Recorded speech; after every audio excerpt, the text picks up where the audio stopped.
ప్రజాస్వామ్య దేశంలో ప్రజల విశ్వాసాన్ని కాపాడాలంటే పేపర్ బ్యాలెట్ విధానమే పరిష్కారం.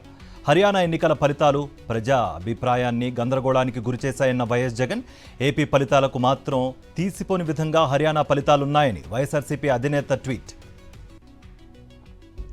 కొత్త టీచర్లకు నియామక పత్రాలు అందజేసిన సీఎం రేవంత్ రెడ్డి, ఉద్యోగాలు ఇస్తుంటే కొందరు కళ్లల్లో కారం పోసుకుంటున్నారు. ఇకపై తెలంగాణలో బీఆర్ఎస్ అధికారంలోకి రాదన్న సీఎం రేవంత్. రేపు విజయవాడలో వరద బాధితులకు మద్దతుగా వైఎస్ఆర్సీపీ ధర్నా. వరద బాధితులను ఆదుకోవడంలో చంద్రబాబు పూర్తిగా విఫలమయ్యారు. సర్వం కోల్పోయిన వరద బాధితులను ప్రభుత్వం ఆదుకోవాలన్న వెల్లంపల్లి శ్రీనివాస్. తెలంగాణలో ధాన్యం కొనుగోళ్లపై కేబినెట్ సబ్ కమిటీ ఏర్పాటు. సభ్యులుగా మంత్రులు భట్టి విక్రమార్క, శ్రీధర్ బాబు, తుమ్మల, ఉత్తమ్.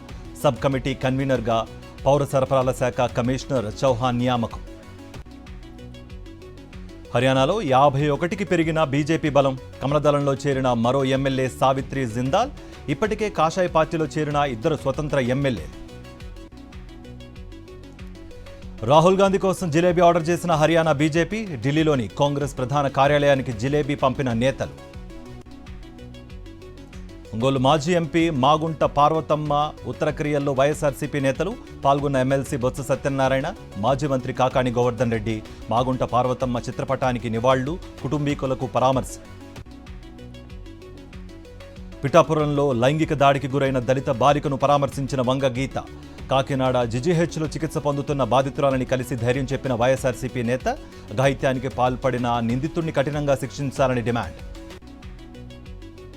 ఎస్సీ వర్గీకరణపై మంత్రులతో భేటీలో సీఎం రేవంత్ కీలక ఆదేశాలు. ఎస్సీ వర్గీకరణపై 60 రోజుల్లోగా 1 మెన్ కమిషన్ రిపోర్ట్ ఇవ్వాలి. 24 గంటల్లో కమిషన్కు కావాల్సిన ఏర్పాట్లు పూర్తి చేయాలని సీఎం హుకుం. ప్రధానమంత్రి గరీబ్ కళ్యాణ్ యోజన పొడిగింపు. 2028 డిసెంబర్ వరకు ఉచిత పోర్టిఫైడ్ రైస్ పథకం పొడిగిస్తూ నిర్ణయం. 17,082 కోట్లతో పోర్టిఫైడ్ రైస్ సరఫరాకు కేంద్ర కేబినెట్ ఆమోదం. హిందూ సమాజం దృష్టిలో చంద్రబాబు నేరస్తుడు. ప్రధానిని కూడా చంద్రబాబు ప్రభావితం చేయాలని చూశారన్న భూమన కరుణాకర్ రెడ్డి. ఈవీఎం ట్యాంపరింగ్ను కప్పిపుచ్చుకునేందుకే తెరపైకి లడ్డూ వివాదం. ఓట్ల గురించి ప్రజలు మాట్లాడకుండా డైవర్ట్ చేశారన్న ఎంపీ విజయసాయిరెడ్డి. ఏపీలో సిండికేట్ల రాజ్యం నడుస్తోందని మాజీ మంత్రి కాకాని గోవర్ధన్ రెడ్డి ధ్వజం. దోచుకోవడం కోసమే ప్రైవేట్ వ్యక్తులకు మద్యం షాపులు ఇస్తున్నారన్న కాకాణి. ధాన్యం కొనుగోలుపై కేబినెట్ సబ్ కమిటీ ఏర్పాటు. సభ్యులుగా Bhatti Vikramarka, Sridhar Babu, Tummala, Uttam. Godown lease, milling ఛార్జీలు, బ్యాంక్ గ్యారంటీలపై చర్చ. హైడ్రా బడా ప్రాజెక్టులను ఎందుకు టచ్ చేయడం లేదు? నిర్మాణాలకు అనుమతిచ్చిన అధికారుల సంగతేంటని ప్రశ్నించిన కామారెడ్డి ఎమ్మెల్యే కేవీఆర్. కాంగ్రెస్ ప్రభుత్వం అన్ని వర్గాలను మోసం చేసింది. ప్రజల సొమ్ము దోచుకోవడానికే మూసీ ప్రాజెక్ట్ చేపట్టారని కేటీఆర్ ఆరోపణ. ఫార్మాసిటీకి వ్యతిరేకంగా బీఆర్ఎస్ పాదయాత్ర. వికారాబాద్ జిల్లా దుద్యాలలో నేతల్ని అడ్డుకుని అరెస్ట్ చేసిన పోలీసులు. కాంగ్రెస్ పార్టీపై ప్రధాని మోదీ తీవ్ర స్థాయిలో విమర్శనాస్త్రాలు. కాంగ్రెస్ ద్వేషపూరిత కర్మాగారంగా మారిందని మండిపాటు. రాజకీయ ప్రయోజనాల కోసం హిందువులను కాంగ్రెస్ విభజిస్తోందని ధ్వజం. హర్యానాలో పరాజయం పాలైన కాంగ్రెస్ను టార్గెట్ చేసిన ఇండియా కూటమి పక్షాలు. అతి విశ్వాసం, అహంకారం కారణంగానే గెలవాల్సిన చోట ఓడిందని విమర్శలు. రసాయన శాస్త్రంలో విశేష కృషి చేసిన 3కి నోబెల్ ప్రకటన.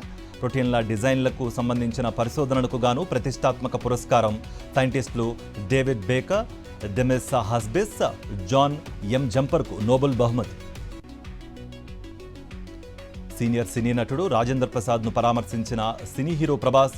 ఇటీవల మరణించిన రాజేంద్ర ప్రసాద్ కూతురు గాయత్రి. రాజేంద్ర ప్రసాద్ నివాసానికి వెళ్లి గాయత్రి చిత్రపటానికి నివాళులర్పించిన ప్రభాస్. భార్య అవినీతి భాగోతాన్ని బట్టబయలు చేసిన భర్త. రంగారెడ్డి జిల్లా మణికొండ మున్సిపల్ డీఈఈ దివ్యజ్యోతి ఇంట్లో గుట్టలు గుట్టలుగా డబ్బుల కట్టల వీడియోలను విడుదల చేసిన భర్త. శ్రీ సత్యసాయి జిల్లా కొత్త చెరువు వ్యవసాయ మార్కెట్ యార్డ్లో నయా మోసం. సొంకం చెల్లిస్తున్న రైతులకు బిల్లులు ఇవ్వని అధికారులు ప్రభుత్వ ఆదాయానికి గండి కొడుతున్నారని ఆరోపణలు. వేములవాడలో ఘనంగా శ్రీదేవి నవరాత్రి ఉత్సవాలు. కాలరాత్రి అవతార అలంకరణలో దర్శనమిచ్చిన శ్రీ రాజరాజేశ్వరీదేవి అమ్మవారు. ఖమ్మం జిల్లా కల్లూరు మండలం నారాయణపురంలో మంత్రి పొంగులేటి పర్యటన, అధికారులతో సమావేశం తర్వాత ప్రజల నుంచి వినతుల స్వీకరణ. కల్లూరులో దుర్గా నవరాత్రి ఉత్సవాల్లో పాల్గొన్న మంత్రి. ప్రకాశం జిల్లా మార్కాపురం మున్సిపాలిటీ కార్యాలయం ఎదుట కాంట్రాక్ట్ కార్మికుల ఆందోళన, తమను తిరిగి విధుల్లోకి తీసుకోవాలని కార్మికుల డిమాండ్.